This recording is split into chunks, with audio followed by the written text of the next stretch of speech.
बच्चों हम लोगों ने मोलर कंडक्टिविटी का ग्राफ पढ़ लिया था।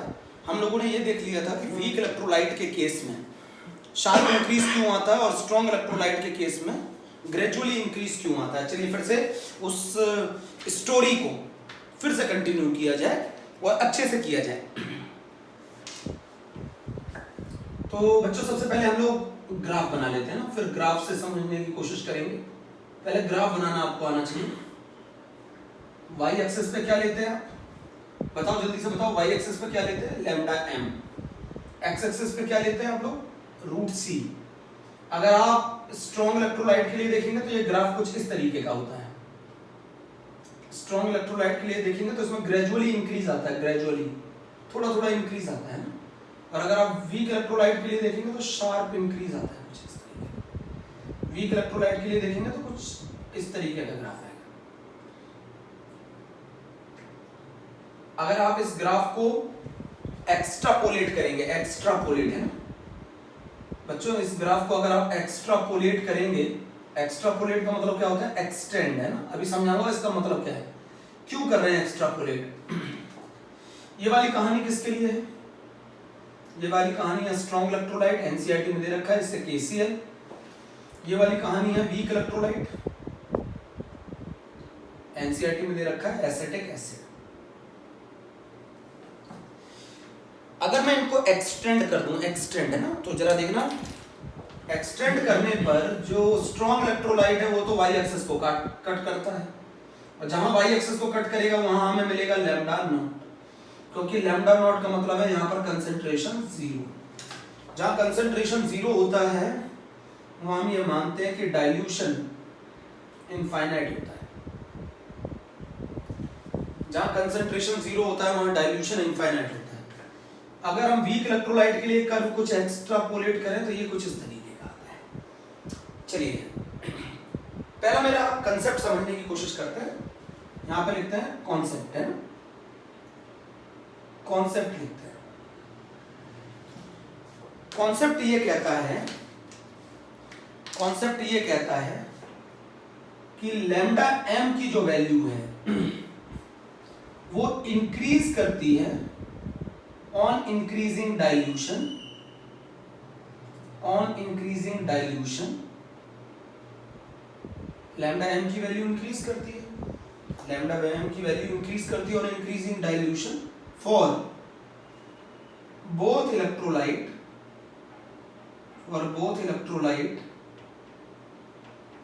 For both electrolyte, strong electrolyte as well as weak electrolyte.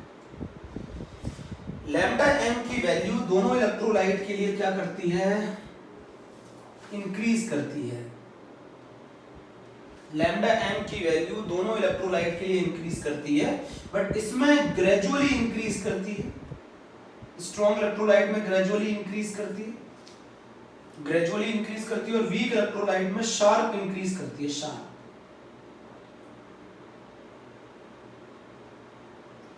Weak electrolyte में शार्प इंक्रीज करती है, यही तो है। ये इंक्रीज को शार्प इंक्रीज कहते हैं, शार्पली इंक्रीज करती है, शार्प इंक्रीज करती है। और स्ट्रॉन्ग इलेक्ट्रोलाइट में ग्रेजुअली इंक्रीज करती है,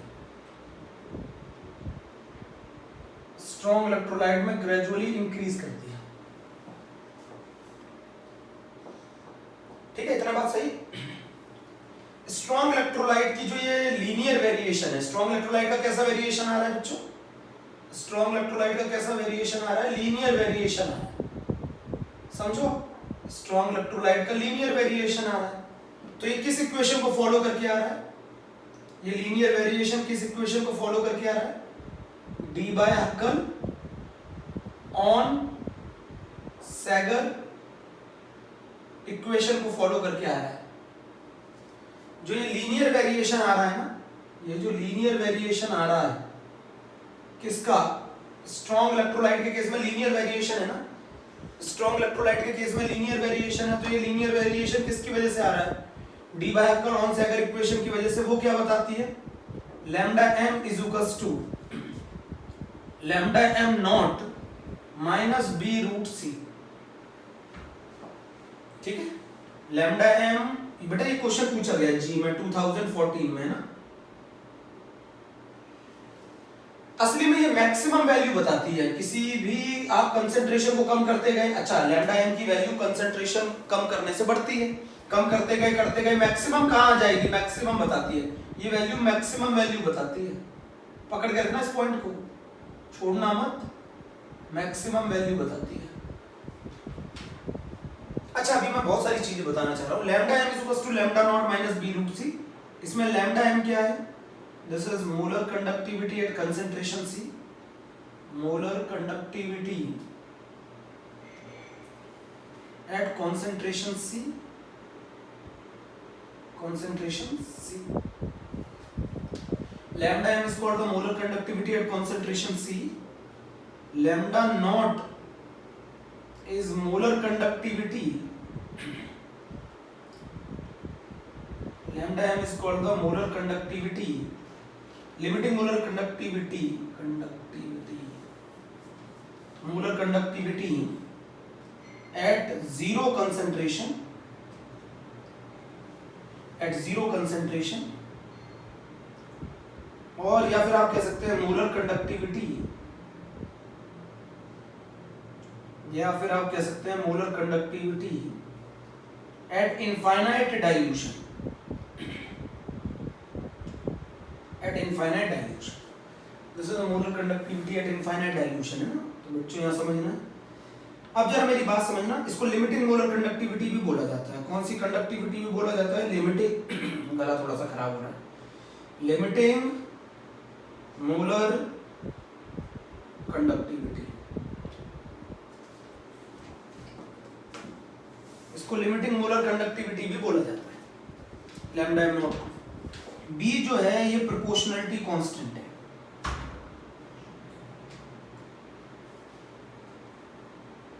प्रोपोर्शनलिटी कांस्टेंट है, ठीक है। बी एक क्या है, प्रोपोर्शनलिटी कांस्टेंट है, जो किस बात पे डिपेंड करता है, नेचर ऑफ इलेक्ट्रोलाइट पे डिपेंड करता है। अभी समझाऊंगा नेचर ऑफ इलेक्ट्रोलाइट पे कैसे डिपेंड करता है। बी एक प्रोपोर्शनलिटी कांस्टेंट है, नेचर ऑफ इलेक्ट्रोलाइट पे डिपेंड करता है, विस्कोसिटी ऑफ सॉल्वेंट पे डिपेंड करता है, विस्कोसिटी ऑफ सॉल्वेंट पे डिपेंड करता है, टेम्परेचर पे डिपेंड करता है, विस्कोसिटी ऑफ सॉल्वेंट पे डिपेंड करता है, टेम्परेचर पे डिपेंड करता है। बी एक प्रोपोर्शनलिटी कांस्टेंट है, किस किस पे डिपेंड करता है, बी एक प्रोपोर्शनलिटी कांस्टेंट है, डिपेंड करता है नेचर ऑफ इलेक्ट्रोलाइट पर, विस्कोसिटी ऑफ सॉल्वेंट पर और टेम्परेचर।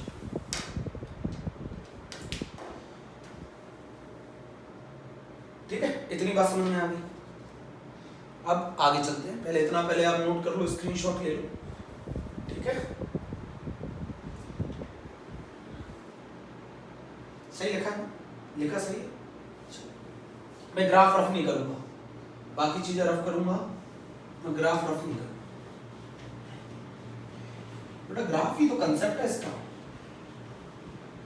इस मेथड को बोला जाता है एक्स्ट्रापोलेटिंग द ग्राफ, है ना। ग्राफिकल मेथड को एक्स्ट्रापोलेटिंग मतलब ग्राफ को एक्स्ट्रापोलेट कर। अब चलो हम कहानी पर आगे चलते हैं। पूरा समझने में हर समय मेहनत लगती है,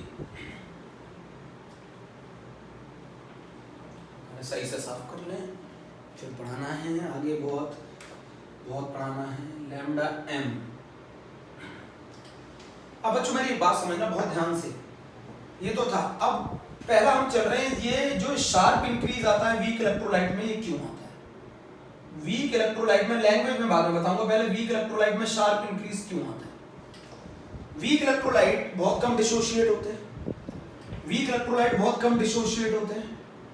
on dilution degree of ionization increases, degree of ionization increases. मेरी बात सुनना, on dilution degree of ionization increases मतलब अल्फा इंक्रीज करेगा। डाइल्यूशन करने पर degree of ionization increases, alpha increase करेगा। अगर अल्फा इंक्रीज करेगा तो number of current carrying ions बहुत तेजी से इंक्रीज करेंगे। भाई पहले के कंपैरिजन में ज्यादा टूटेगा तो number of current carrying ions, यही तो इन्हीं की वजह से तो कंडक्टेंस होता है। Number of current carrying ions increase करेंगे और number of current carrying ions increase करेंगे तो कंडक्टेंस इंक्रीज करेगा, और कंडक्टेंस इंक्रीज करेगा तो इसका मतलब मोलर कंडक्टिविटी शार्पली इंक्रीज करेगी। मेरी बात समझो, नहीं समझे? डाइल्यूशन करने पे वीक इलेक्ट्रोलाइट कंप्लीटली डिसोशिएट नहीं होते। डाइल्यूशन करने पर डिग्री ऑफ आयोनाइजेशन बढ़ेगा, अल्फा बढ़ेगा। किसके अकॉर्डिंग बढ़ेगा प्यारे बच्चों? किसके अकॉर्डिंग बढ़ेगा? Ostwald's dilution law, Ostwald dilution law इसके अकॉर्डिंग बढ़ेगा, इसके अकॉर्डिंग बढ़ेगा। ओसवाल्ड डाइल्यूशन लॉ क्या कहता है? Alpha is equals to nearly equal to ka upon c। यहां से alpha is inversely proportional to the root c। ये अल्फा है, ये है प्रोपोर्शनलिटी का साइन। ये alpha is inversely proportional to the root c, मतलब अगर कंसंट्रेशन बढ़ाओगे तो अल्फा की वैल्यू कम होगी। Alpha is called degree of ionization. Ostwald dilution law ने कहा था कि alpha is inversely proportional to the concentration, और अगर अल्फा इनवर्सली प्रोपोर्शनल है कंसंट्रेशन के तो alpha is directly proportional, alpha is directly proportional to dilution. और डाइल्यूशन अगर ज्यादा करोगे तो लैम्डा एम ज्यादा बढ़ेगा। भाई डाइल्यूशन करोगे तो मैं ऐसे लिख सकता हूं कि lambda m is directly proportional to the alpha, लिख सकता हूं ना, lambda m directly proportional to the alpha और lambda m inversely proportional to the concentration. भाई आप समझो मेरी बात, अगर आपने डाइल्यूशन किया तो अल्फा बढ़ेगा, अल्फा बढ़ेगा तो number of current carrying ions बढ़ेंगे, और ज्यादा करंट कैरिंग आयंस बढ़ेंगे तो ज्यादा कंडक्टेंस होगा, ज्यादा कंडक्टेंस होगा तो मोलर कंडक्टिविटी ज्यादा होगी। इसीलिए वीक इलेक्ट्रोलाइट के केस में जब आप डाइल्यूशन करते हो तो उसमें बहुत ही कम आयंस टूटे होते हैं, 2 से 5% आयोनाइज होता है वो। जब 2 से 5% आयोनाइज होता है तो आप जैसे डाइल्यूशन करते हो तो अल्फा बढ़ेगा, और ज्यादा टूटेंगे, और ज्यादा टूटेंगे तो और ज्यादा करंट कैरिंग आयंस बढ़ेंगे, करंट कैरिंग आयंस बढ़ेंगे तो मोलर कंडक्टिविटी शार्पली इंक्रीज करेगी। ये रीजन है, प्रॉपर रीजन ये है। तो वीक इलेक्ट्रोलाइट के केस में डाइल्यूशन करने पर अल्फा बढ़ता है, अल्फा बढ़ता है तो number of current carrying ions बढ़ते हैं, number of current carrying ions बढ़ते हैं तो कंडक्टेंस बढ़ता है, कंडक्टेंस बढ़ता है तो मोलर कंडक्टिविटी बढ़ती है। ये मैंने इसके पीछे वजह भी बता दी कि ओसवाल्ड डाइल्यूशन लॉ ने ये बताया था कि जो अल्फा होता है वो कंसंट्रेशन के इनवर्सली प्रोपोर्शनल होता है, और अल्फा जो होता है वो डाइल्यूशन के डायरेक्टली प्रोपोर्शनल होता है। डाइल्यूशन के जब डायरेक्टली प्रोपोर्शनल है, डाइल्यूशन करोगे तो नंबर ऑफ आयंस बढ़ेंगे, करंट कैरिंग आयंस बढ़ेंगे, number of current carrying ions बढ़ेंगे, तो उन्हीं की वजह से कंडक्टेंस होता है। समझ गए मेरी बात? यहां तक अभी भी सहमत नहीं हो? ये शार्प इंक्रीज क्यों आ रहा है? क्योंकि number of current carrying ions बढ़ते हैं डाइल्यूशन करने पर। डाइल्यूशन करने पर करंट कैरिंग आयंस बढ़ते हैं। समझ गए मेरी बात? वीक इलेक्ट्रोलाइट की कहानी तो हो गई। आपको एक क्वेश्चन का आंसर मिल गया कि ये जो कर्व है, ये शार्प जो इंक्रीज है, ये वीक इलेक्ट्रोलाइट में क्यों होता है? क्योंकि number of current carrying ions बढ़ जाते हैं, शार्पली इंक्रीज करते हैं dilution. Number of current carrying ions sharply increase करते हैं dilution. Number of current carrying ions sharply increase करते हैं dilution, sharply increase on dilution. Number of current carrying ions sharply increase करते हैं डाइल्यूशन। इसीलिए lambda M भी sharply increase करता है for weak electrolyte. Number of current carrying ions sharply increase करते हैं डाइल्यूशन पे। कंडक्टेंस बढ़ेगा मतलब मोलर कंडक्टिविटी भी शार्पली इंक्रीज करेगी। इतना लिखना था आपको, वीक इलेक्ट्रोलाइट के लिए इतना रीजन लिखना होता है। आप जानते हैं कि स्ट्रॉन्ग इलेक्ट्रोलाइट के लिए ग्रेजुअली इंक्रीज क्यों करता है? रफ कर दो। स्ट्रॉन्ग इलेक्ट्रोलाइट के लिए ग्रेजुअली इंक्रीज क्यों करता है?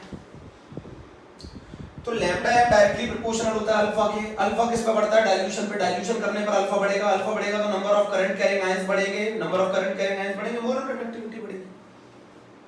अगर आप कंसंट्रेशन बढ़ाओगे तो अल्फा कम होगा, अल्फा कम होगा, number of current carrying ions कम होंगे, लैम्डा एम कम होगा, खत्म हो गया, है ना?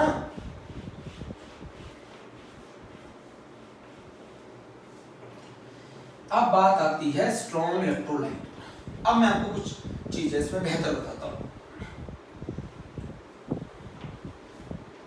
स्ट्रॉन्ग इलेक्ट्रोलाइट में मन में कोई डाउट नहीं रहना चाहिए क्वेश्चनों का, है ना?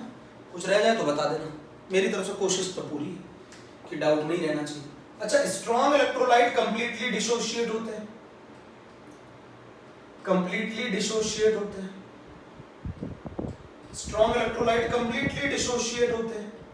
अब जब ये कंप्लीटली डिसोशिएट होते हैं मेरे प्यारे बच्चों, तो डाइल्यूशन करने पर नंबर ऑफ आयंस तो बढ़ नहीं सकते। अरे ये तो फुली कंप्लीटली डिसोशिएट होते हैं एट ऑल कंसेंट्रेशन। किसी भी कंसेंट्रेशन पर आप स्ट्रॉन्ग इलेक्ट्रोलाइट को ले लो, वो फुली आयोनाइज हो जाते हैं, फुली डिसोशिएट हो जाते हैं, तो नंबर ऑफ आयंस तो बढ़ नहीं सकते, number of ions remain the same. Dilution करने पर नंबर ऑफ आयंस में तो कोई चेंज नहीं आता, बट बेटा एक चीज में चेंज आता है, इनके मूवमेंट में।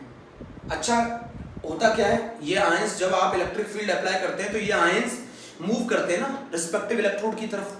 अब मान लो मैं आपको समझाऊं, अगर आपने कंसेंट देखो, नंबर ऑफ आयंस पे कोई फर्क नहीं पड़ेगा, डाइल्यूशन कर लो, क्योंकि आपको मालूम है स्ट्रॉन्ग इलेक्ट्रोलाइट हर कंसेंट्रेशन में फुली डिसोशिएट हो जाते हैं, चाहे आप डाइल्यूशन करो या ना करो, उसमें consent number of ions remain same.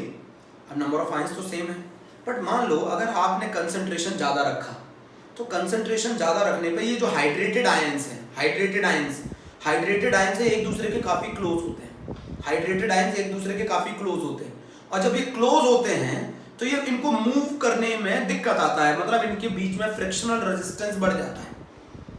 आप अगर कंसेंट्रेशन बढ़ा दो, देखो इसीलिए मैं आपको बता रहा था स्ट्रॉन्ग इलेक्ट्रोलाइट के केस में ग्रेजुअली थोड़ा थोड़ा इंक्रीज आता है। क्यों आता है? क्योंकि उसमें number of ions remain the same.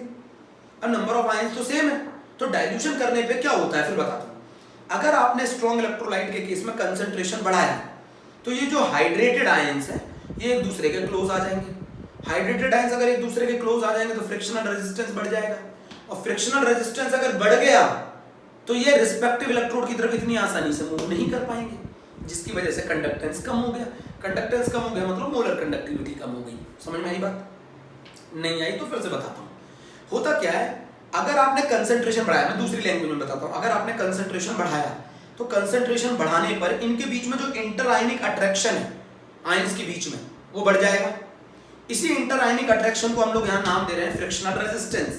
मतलब इनको मूव करने में दिक्कत आएगी इनको, क्योंकि इनके बीच का जो फ्रिक्शनल रेजिस्टेंस है वो बढ़ जाएगा। अब सुनो क्या होता है, जब आप डाइल्यूशन करोगे स्ट्रॉन्ग इलेक्ट्रोलाइट में, आप कंसेंट्रेशन को कम करते जाओ, इसका मतलब डाइल्यूशन कर रहे हैं। डाइल्यूशन करने पे आप देख रहे हैं ये लगातार वैल्यू बढ़ रही है। डाइल्यूशन करने पे जो ये हाइड्रेटेड आयंस हैं ये एक दूसरे से दूर हो जाते हैं।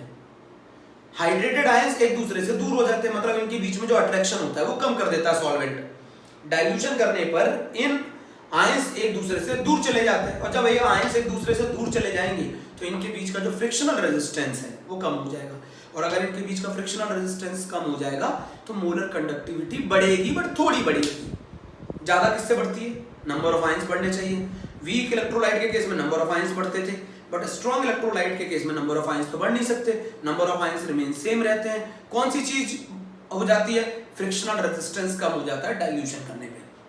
फ्रिक्शनल रेजिस्टेंस क्यों कम हो जाता है? डाइल्यूशन करेंगे तो जो नंबर ऑफ आयंस है वो जो हाइड्रेटेड आयंस है वो एक दूसरे से दूर चले जाएंगे, और अगर हाइड्रेटेड आयंस एक दूसरे से दूर चले गए तो उनके बीच में जो फ्रिक्शनल रेजिस्टेंस है वो कम हो जाता है, जिसकी वजह से स्ट्रॉन्ग इलेक्ट्रोलाइट के लिए लैम्डा एम की वैल्यू ग्रेजुअली इंक्रीज करती है, शार्पली इंक्रीज नहीं करती। क्या मेरी ये बात आपको क्लियर है कि नहीं? चलिए चेक करते हैं। मैं लैंग्वेज जो लिखा रहा हूं वो लिखिएगा। अब मेरे उम्मीद है, मुझे लग रहा है समझ में आ गया। स्ट्रॉन्ग इलेक्ट्रोलाइट जैसे KCl, इसके लिए अल्फा की वैल्यू 100%, 100% मतलब 1, fully ionised.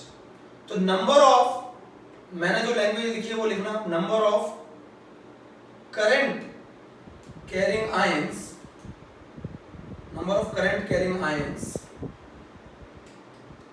Same on dilution. बिल्कुल सही बात है।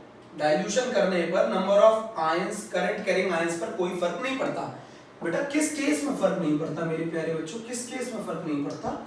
स्ट्रॉन्ग इलेक्ट्रोलाइट के केस में नंबर ऑफ आयंस पर फर्क नहीं पड़ता, number of current carrying ions पर फर्क नहीं पड़ता। सुन ली मेरी बात ध्यान से, सुन लिया ना, number of current carrying ions पर फर्क नहीं पड़ता। अब यहां पर जो मैं बात बता रहा हूं, in case of strong electrolyte lambda m और lambda EQ gradually increase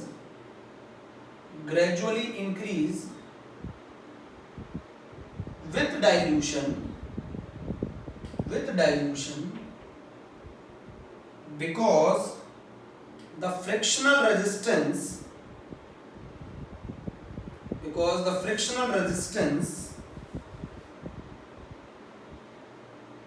between hydrated ions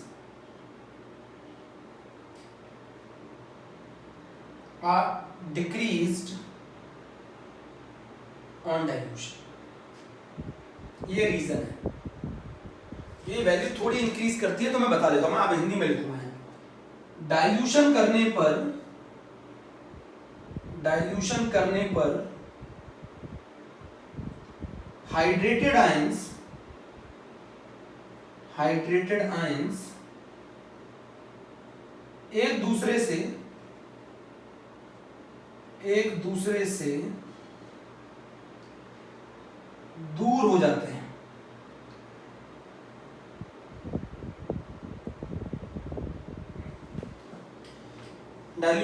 पर हाइड्रेटेड आयंस एक दूसरे से दूर हो जाते हैं।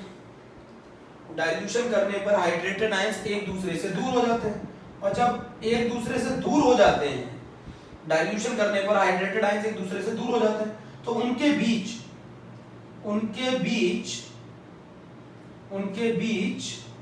फ्रिक्शनल रेजिस्टेंस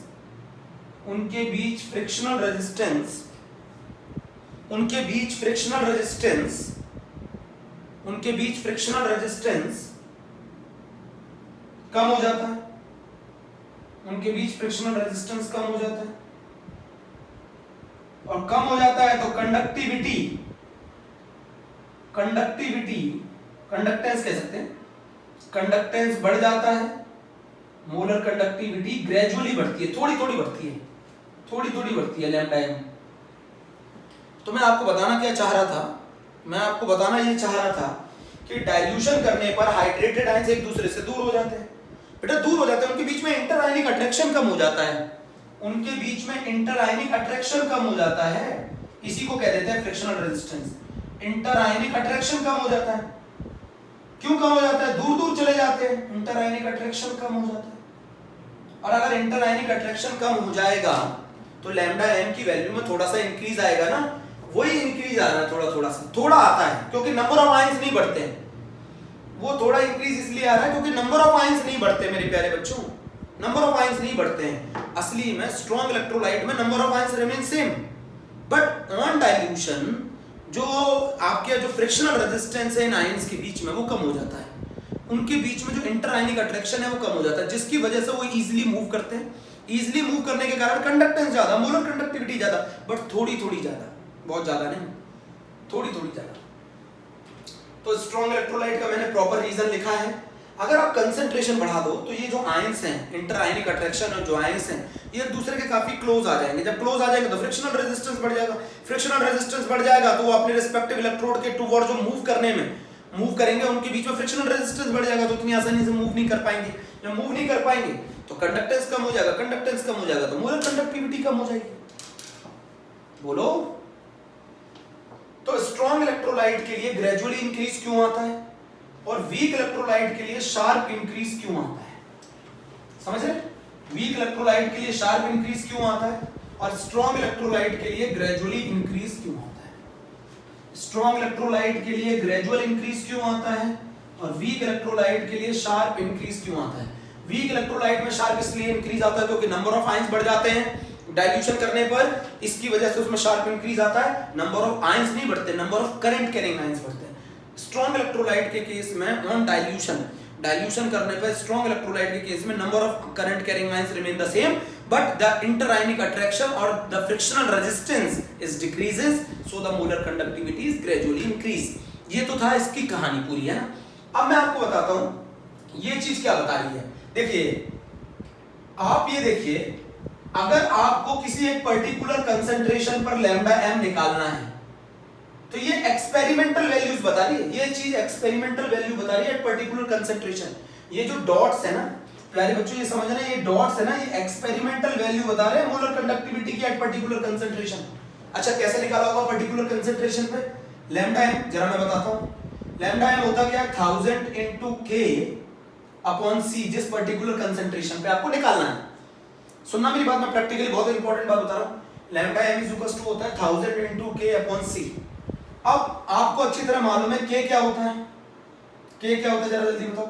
k होता है 1 upon r into l upon a। l upon a क्या कहलाता है, सेल कांस्टेंट, जो कि एक कंडक्टिविटी सेल के लिए फिक्स होता है। सेल कांस्टेंट मतलब कांस्टेंट है, अपॉन c। आप r एक्सपेरिमेंटली मेजर कर लेंगे, आप r एक्सपेरिमेंटली मेजर कर लेंगे, आप r को एक्सपेरिमेंटली मेजर कर लेंगे। जिस कंसंट्रेशन पर आपको लैम्डा m निकालना है, l अपॉन a कांस्टेंट है, l अपॉन a कांस्टेंट है, आप r मेजर कर लेंगे, उस r को यहां पुट करेंगे, जिस कंसंट्रेशन पे निकालना है उसी को यहां पुट करेंगे, लैम्डा m निकाल लेंगे। नहीं समझे? अरे भाई जिस कंसंट्रेशन पे आपको लैम्डा m निकालना है उस कंसंट्रेशन पे r निकाल लो, r उठा के इसमें पुट कर दो। सेल कांस्टेंट आपको मालूम है कंडक्टिविटी सेल के लिए, अरे भाई सेल कांस्टेंट की वैल्यू कंडक्टिविटी सेल के लिए फिक्स होती है, वो आपको मालूम है। r आपने निकाल लिया एक्सपेरिमेंटली, लैम्डा m निकालेंगे। मान लीजिए आपने डाइल्यूशन कर दिया, डाइल्यूशन कर दिया, पानी ऐड कर दिया, फिर उस सॉल्यूशन को ले जाओ, उसका फिर से r कैलकुलेट करो, r कैलकुलेट करो, यहां पुट करो, फिर से वैल्यू आएगी। तो आप देखना ये सारी ये जो बड़े-बड़े डॉट्स है ना, जो ये मैंने बड़े-बड़े डॉट्स दे रखे हैं, ये एक्सपेरिमेंटल वैल्यूज दे रखी है लैम्डा m की एट पर्टिकुलर कंसंट्रेशन। ये मैंने एक्सपेरिमेंटल वैल्यूज दे रखी है लैम्डा m की एट पर्टिकुलर कंसंट्रेशन। समझ गए मेरी बात? ये मैंने एक्सपेरिमेंटली लैम्डा m की वैल्यू दे रखी है एट पर्टिकुलर कंसंट्रेशन। आप पर्टिकुलर किसी भी कंसंट्रेशन पे अगर आपको लैम्डा m निकालना है तो उस पर्टिकुलर कंसंट्रेशन पर रेजिस्टेंस निकाल लो, उसको यहां पुट कर दो, सेल कांस्टेंट सेम है, कांस्टेंट है, c आपको मालूम है, जिस पे निकालना है, जिस c पे निकालना है उसको यहां पुट कर दो, उस पर रेजिस्टेंस निकालो। मान लो आपने पानी ऐड कर दिया, फिर उस सॉल्यूशन को लेके जाओ, व्हीटस्टोन ब्रिज से कनेक्ट करो, रेजिस्टेंस निकालो, पुट करो, फिर से आ जाएगी मोलर कंडक्ट। तो डिफरेंट कंसंट्रेशन पे, एक वाइड रेंज ऑफ कंसंट्रेशन पर आपने लैम्डा m निकाला स्ट्रॉन्ग इलेक्ट्रोलाइट का, और उसका वेरिएशन लीनियर आ रहा है।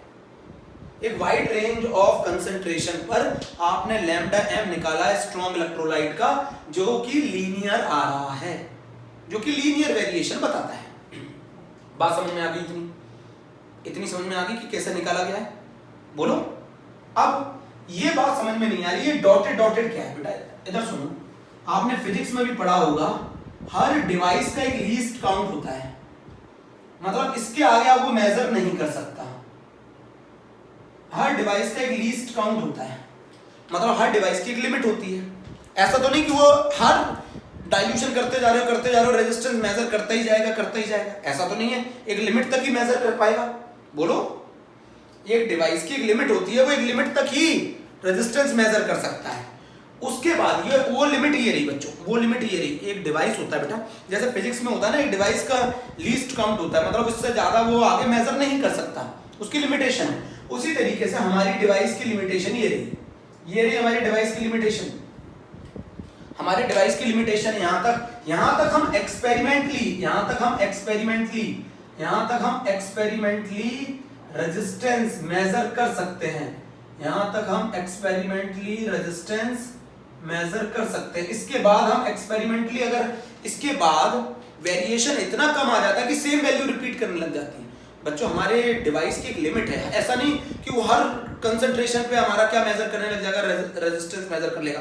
उसकी भी एक लिमिट है, उसका भी एक लीस्ट काउंट है, वो यहां तक ही एक्सपेरिमेंटली रेजिस्टेंस मेजर कर पाता है, एक्सपेरिमेंटली रेजिस्टेंस यहां तक ही मेजर कर पाता है, एक्सपेरिमेंटली रेजिस्टेंस यहां तक ही मेजर कर पाता है।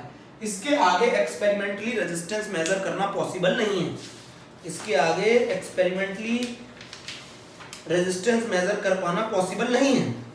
समझ गए? इसके आगे एक्सपेरिमेंटली रेजिस्टेंस मेजर कर पाना पॉसिबल ही नहीं है। एक डिवाइस की एक लिमिट होती है, ऐसा नहीं। उसके बाद क्या होता है, वैल्यू इतनी कम आती है, इतना कम चेंज आता है, इतना कम वेरिएशन आता है कि सेम रेजिस्टेंस की वैल्यू निकाल रहा होता है डिवाइस। मान लो अगर आप इस पॉइंट के बियॉन्ड जाएंगे तो आप देखेंगे वेरिएशन इतना कम आ जाएगा कि सेम रेजिस्टेंस वैल्यू आने लगेगी, तो वेरिएशन बहुत कम हो गया। तो एक डिवाइस की एक लिमिट होती है। अब क्या किया जाए? फिर ये क्या कर दिया है, ये डॉटेड क्या बता दिया, ये माना गया इतनी वाइड रेंज ऑफ कंसंट्रेशन देखा गया, वाइड रेंज ऑफ कंसंट्रेशन, एक बहुत लार्ज कंसंट्रेशन की रेंज पर हम लोगों ने देखा ये ग्राफ लीनियर आ रहा है। हमने एक वाइड रेंज ऑफ कंसंट्रेशन पे हमने ये देखा कि ये ग्राफ लीनियर आ रहा है। तो हमने क्या किया, इस ग्राफ को एक्स्ट्रापोलेट कर दिया। हमने ये माना इनका वेरिएशन लीनियर है, लीनियर है तो ये ऐसा ही होगा, तो हमने इसको फर्दर थोड़ा थोड़ा प्लॉट कर दिया। देखो बच्चों, वाइड रेंज ऑफ कंसंट्रेशन पर ये ग्राफ लीनियर वेरिएशन शो कर रहा था, तो हमने मान लिया ये लीनियर वेरिएशन है, और जब मान लिया लीनियर वेरिएशन है तो हमने इसको थोड़ा सा एक्सटेंड कर दिया। इस थोड़े से एक्सटेंड करने को ही बोला जाता है एक्स्ट्रापोलेशन। बेटा हमने देखा कि पीछे से ये ग्राफ लीनियर ही चला आ रहा है, तो हमने बोला जब ये ग्राफ लीनियर है तो इसे थोड़ा एक्स्ट्रापोलेट कर दो, थोड़ा एक्सटेंड कर दो। तो जब हमने इसको थोड़ा एक्सटेंड किया, जब हमने स्ट्रॉन्ग इलेक्ट्रोलाइट का ग्राफ थोड़ा सा एक्सटेंड किया, ये देखो ये डॉटेड है, ये थोड़ा एक्सटेंड किया तो इसने वाई एक्सिस को कट किया। भाई इसने लीनियर वेरिएशन शो किया है ना, इसने लीनियर, स्ट्रॉन्ग इलेक्ट्रोलाइट ने एक वाइड रेंज ऑफ कंसंट्रेशन पर लीनियर वेरिएशन शो किया है। जब लीनियर वेरिएशन शो किया है वाइड रेंज ऑफ कंसंट्रेशन पर स्ट्रॉन्ग इलेक्ट्रोलाइट ने, तो हमने ये माना है कि अगर मैं इसको थोड़ा सा एक्सटेंड कर दूं, क्योंकि ये लीनियर तो है, तो मान लो थोड़ा सा और आगे बढ़ा दो लीनियरली, तो हमने देखा ये कट करता है वाई एक्सिस को, कट करता है वाई एक्सिस को, तो हमें मिल गई वैल्यू लैम्डा एम नॉट की। तो ग्राफिकल मेथड से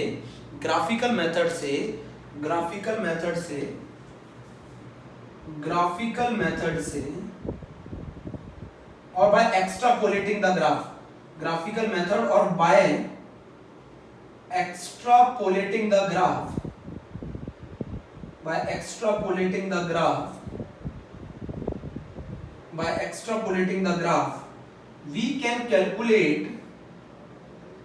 we can calculate lambda m naught for strong electrolyte but not for weak electrolyte। But week electrolyte के लिए हम लैम्डा एम कैलकुलेट नहीं कर सकते। क्यों नहीं कर सकते?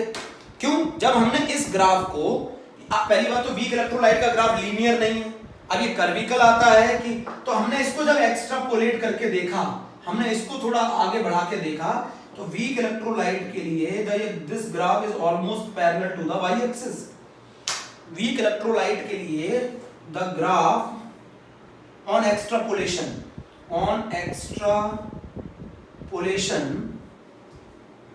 the graph is almost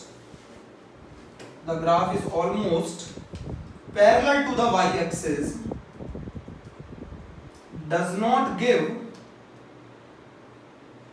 limiting definite value,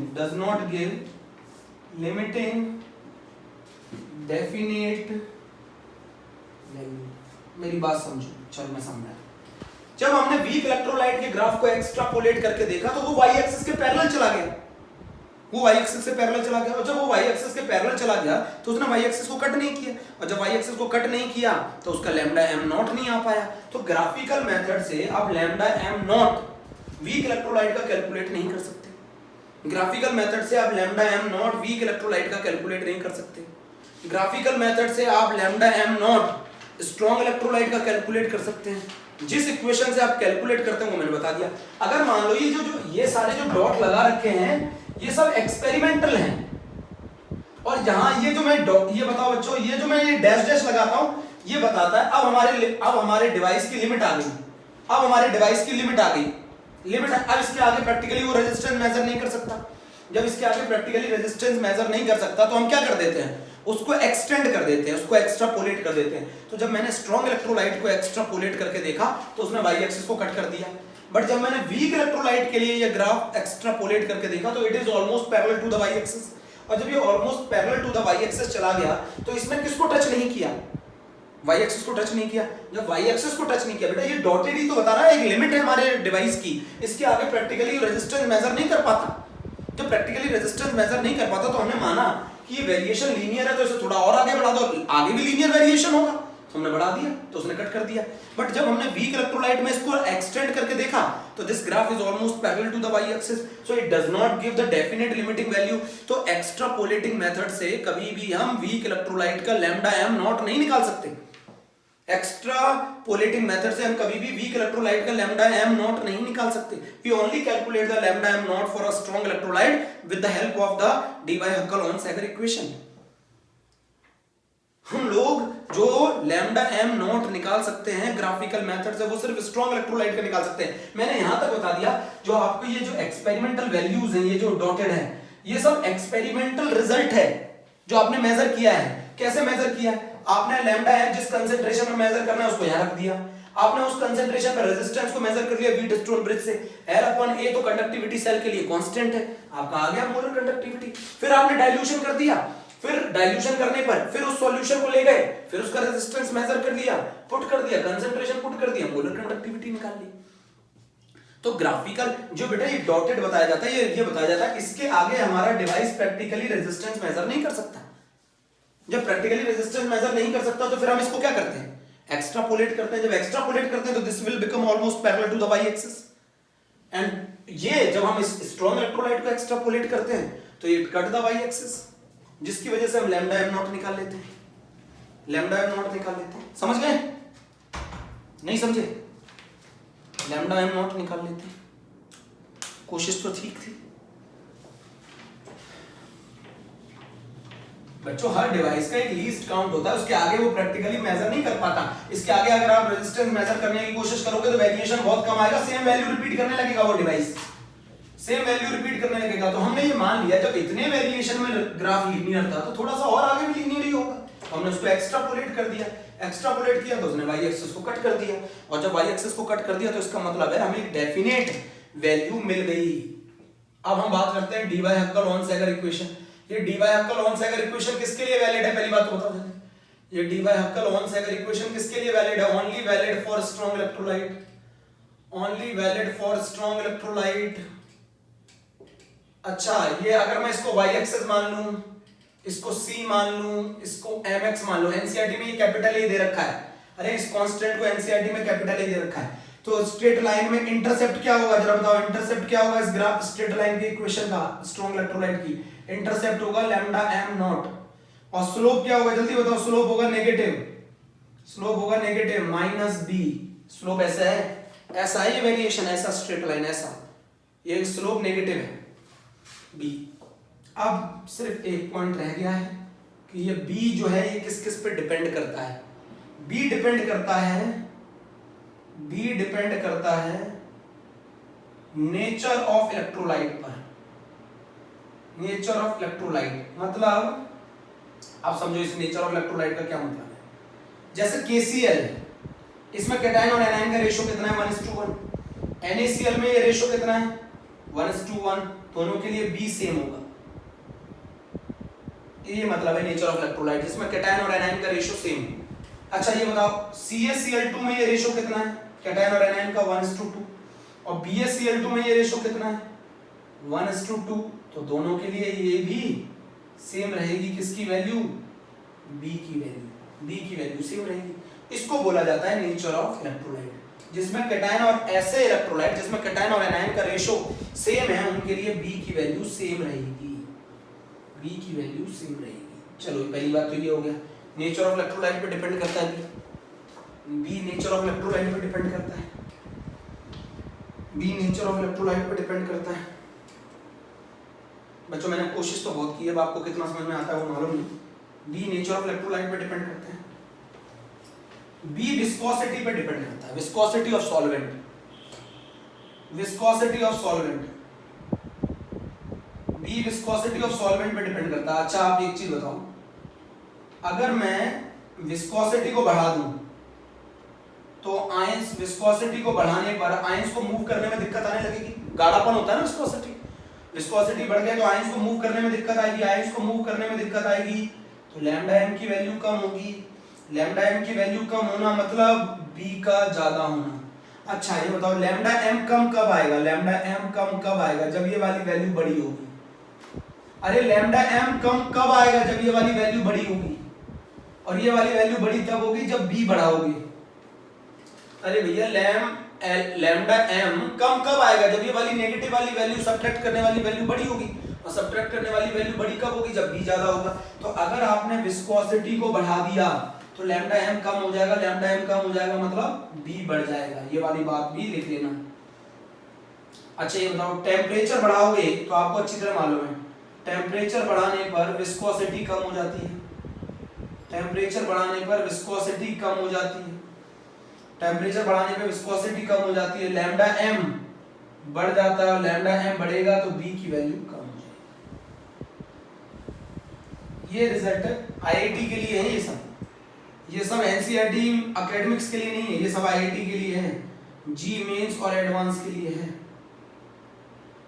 तो हमारे एक टॉपिक कंप्लीट हो गया, effect of dilution on molar conductivity for weak electrolyte as well as for strong electrolyte. ये वाला टॉपिक बेटा मैंने आज कंप्लीट कर दिया है। अब हमारा अगला टॉपिक है how we can calculate the lambda m naught for weak electrolyte, और उसके लिए हमें एक लॉ पढ़ना पड़ता है, इस लॉ को हमें कहना पड़ता है कोलार्श लॉ।